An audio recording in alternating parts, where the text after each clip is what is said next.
Hello there. I'm George Putnam. I'd like to begin with a fact, a simple yet shocking fact. It is this.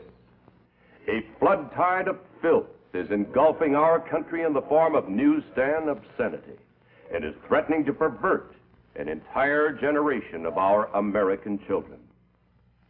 We know that once a person is perverted, it is practically impossible for that person to adjust to normal attitudes in regard to sex. Yet, much of this material has been described as an illustrated, detailed course in perversion, abnormal sex, crime, and violence.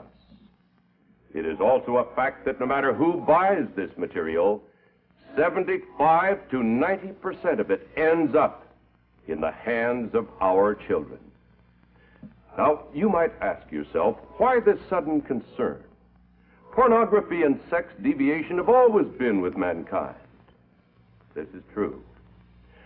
But now, consider another fact. Never in the history of the world have the merchants of obscenity, the teachers of unnatural sex acts, had available to them the modern facilities for disseminating this filth. High-speed presses, rapid transportation, mass distribution, all have combined to put the vilest obscenity within reach of every man, woman, and child in the country.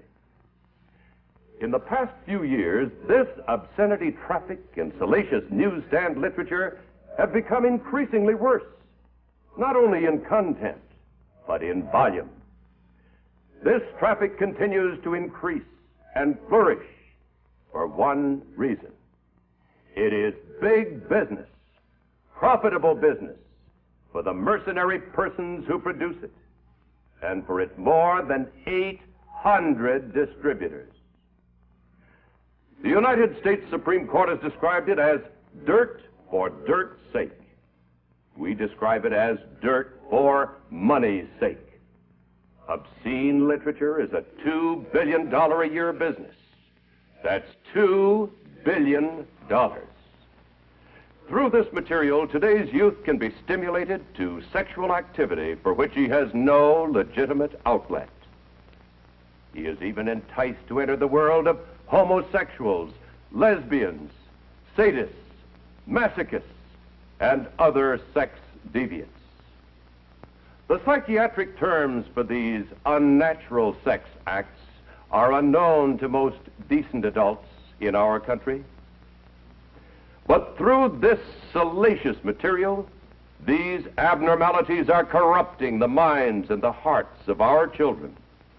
Perversion for profit. Here is the most vicious, the most insidious feature of these publications. They constantly portray abnormal sexual behavior as being normal. They glorify unnatural sex acts. They tell youngsters that it's smart, it's thrilling, it provides kicks to be a homosexual, a sadist, and every other kind of deviant. The Military Chaplains Association of the United States, practically every major fraternal, civic, and religious organization, the juvenile court judges, the Federal Bureau of Investigation, innumerable psychiatrists, sociologists, and psychologists attribute the moral decay among our people in very large part to the obscene and pornographic literature so prevalent in our society. This moral decay weakens our resistance to the onslaught of the communist masters of deceit. A major factor that makes youngsters prime targets for this printed filth is the natural curiosity of youth about the mysterious force of sex. Yet, on virtually every newsstand is a welter of misinformation which can wreck them for life. Well, at this point, my friends, I wish to make it clear that the obscenity I'm talking about and the examples that I'm about to show you were not bought on the sly from under the counter. They were not purchased on Skid Row or on the other side of the tracks. They can be bought openly by anyone in drugstores, groceries, delicatessens, terminals, malt shops, cigar stores, newsstands, all over the community. They can be purchased by children, whether in a small town like McAllen and the Rio Grande, or in Chicago, New York, or Los Angeles. A prime example of one major category are the so-called girly magazines, which sell over 15 million copies a month. These highly colorful magazines picture stark nudity on slick paper. They often present their subject on bed or couch, in positions indicative of intercourse or other sex act, obviously calculated to stimulate the reader. The nakedness, the nudity of these magazines is defended and foisted upon the people by a vociferous minority in our society. They lack the moral standards and values of our Judeo-Christian heritage. They not only oppose the principles of that heritage, which has given us our rich institutions and laws, but they advocate their overthrow. This picture hints at the common idea of bestiality. Dr. Sorokin, the renowned sociologist at Harvard, says that today the newsstands, quote, depict the world as a sort of human zoo inhabited by raped, mutilated, and murdered females, and by he-males outmatching in bestiality cavemen and outlusting the lustiest of animals. Male and female alike are hardened in cynical contempt of human life and values, unquote. Well, certainly other factors are contributing to the moral decay that concerns so many decent people today. But isn't it reasonable to presume that material such as you've just seen is one of the major factors? And it is important to realize that even if you knew that your own children would never, under any conditions, buy or read this material, if you knew this, and you can't know this, you must realize that they are constantly exposed to those who do read this material and who might be triggered into compulsive acts of sex violence. As I said before, the most insidious feature of these publications is that they glorify crime and ridicule law and authority. Vice is presented as fun. This warped idea of fun has contributed to the fact that 1 out of every 20 children born in the United States last year was illegitimate. The rate of illegitimacy has been steadily climbing, and the care of these children costs taxpayers $1 billion a year in government aid.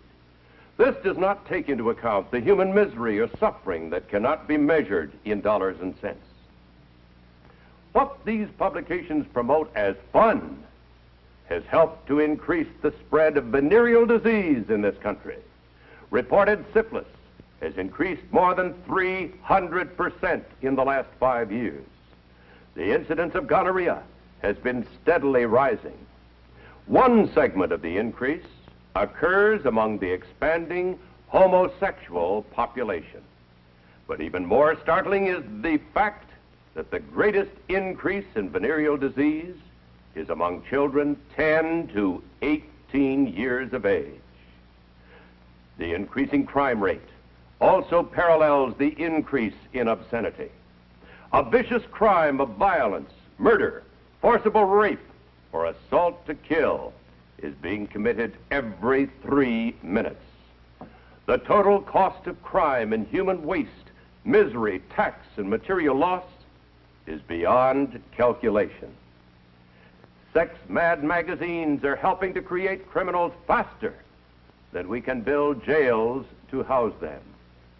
This $2 billion a year racket is challenging every mother and father in this country and everyone interested in the welfare of our children. The question is this: do you want your children stimulated and driven into an early, unstable marriage? before they have had a chance to achieve the economic, educational, and emotional stability necessary for family life? Do you want your son enticed into the world of homosexuals, or your daughter lured into lesbianism? Do you want either of them to discover how to get sexual gratification by inflicting pain on themselves or by torturing other people? Do you want them to lose all chance of a normal, happy, married life? Our Constitution was written by men who put their trust in God and founded a government based on His laws. These laws are on our side. We have a constitutional guarantee of protection against obscenity. And in this day especially, we must seek to deliver ourselves from this twisting, torturing evil. We must save our nation from decay and deliver our children from the horrors of perversion. We must make our land, the land of the free, a safe home. Oh God, deliver us, Americans, from evil.